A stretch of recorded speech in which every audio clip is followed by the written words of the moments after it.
Okay, so good morning, everybody. My name is Chris, and I'm going to share with you guys. I'm going to introduce you guys about the concept of financial swaps.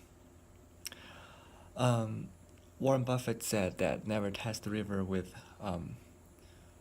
both feet. Never test the depth of river with both your feet. What he meant is that never put all of your capabilities uh, in one basket, and that could lead to a really risky situation. And so, financial swaps is a very, very important topic in the world of finance. And based on my extensive research and viewing many credible sources and articles on credible finance websites, I have discovered that financial swaps are being used by prominent companies and financial firms on a daily basis. So, financial swaps, you can say that it is a kind of, excuse me, you can say that it is a kind of an instrument companies, financial firms use to,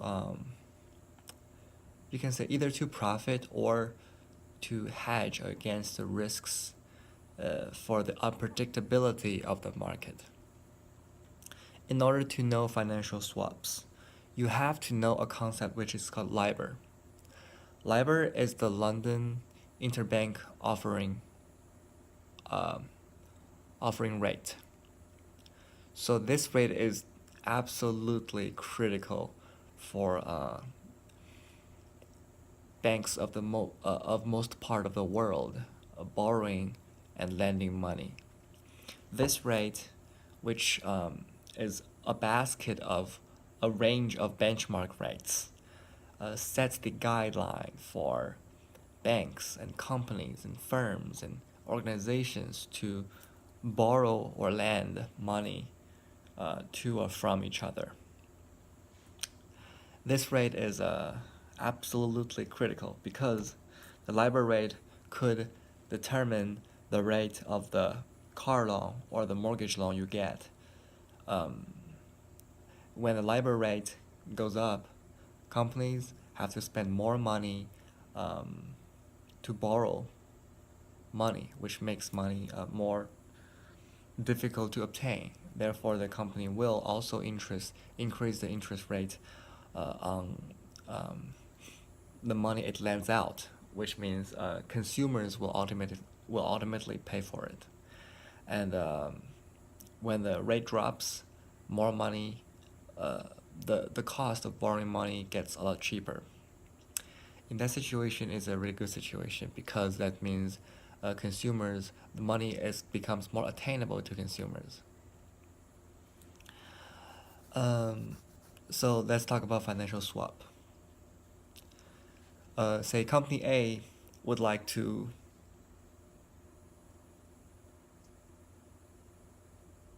borrow money from company B.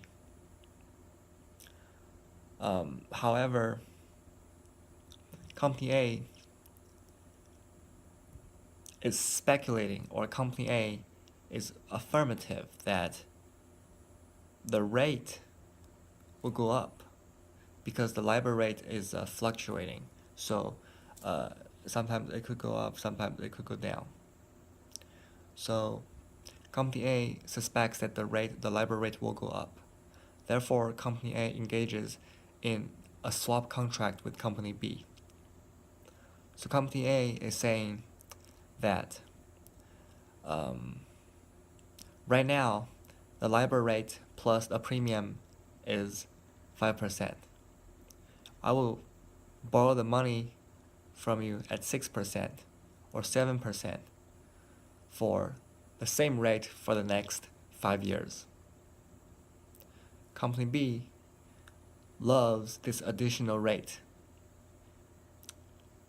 So company B says, sure, I will take your offer, and I will cover any interest rate fluctuations for you. This is basically a financial swap. So if 1 year later, LIBOR rate soared, it soared up to 8%, to 9%, 10%. In that situation, company A certainly profits, because company A, according to the contract, only has to pay about still the 6%, no matter how the LIBOR market, how the interest rate market performs. However, company B in this situation is gonna have to suffer, because company B is offered to take in all the interest rate fluctuations during the contractual period. On the other hand, if after 1 year money becomes more widely available, and companies are lending money out for cheap, LIBOR rate dropped down from 5% to 2.5%.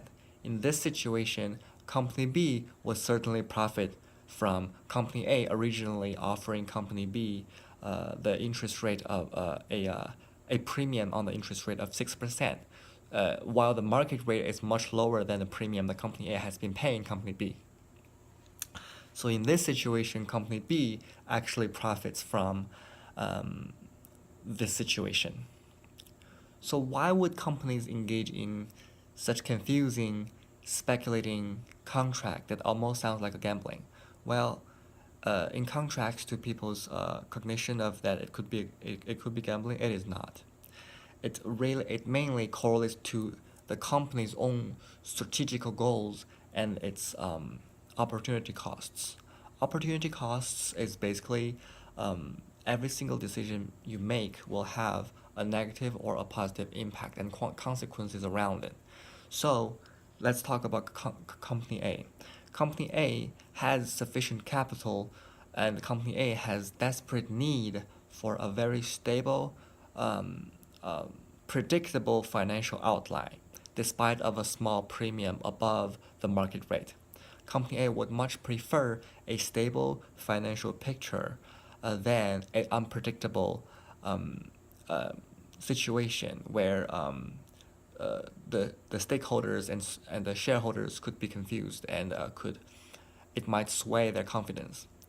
And in the other side, company B would love to profit for company A, offering a premium further above the market interest rate.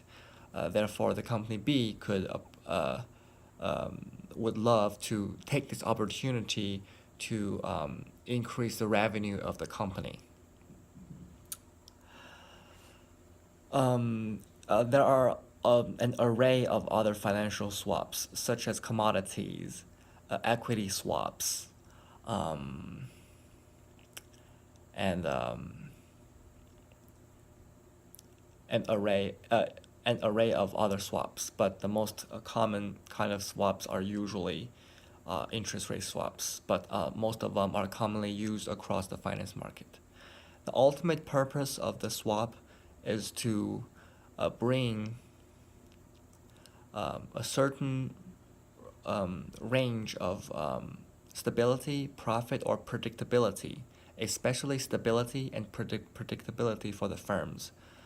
And this is absolutely critical, because a predictability and a profit stability of the firm could determine whether this firm could survive the next financial downturn or not. And also by engaging in financial swaps, companies substantially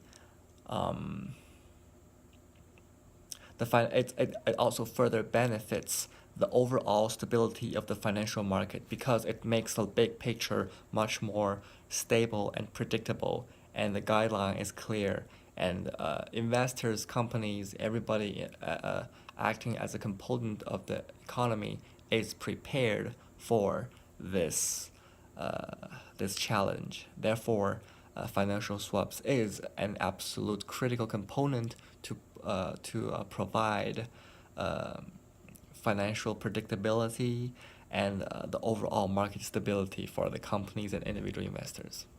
Thank you. I really appreciate it. And I wish you have learned and understood a basic grasp on financial swap knowledges, and maybe you could apply such knowledges in your personal investment portfolio to increase your profitability and predictability in your personal assets. Thank you.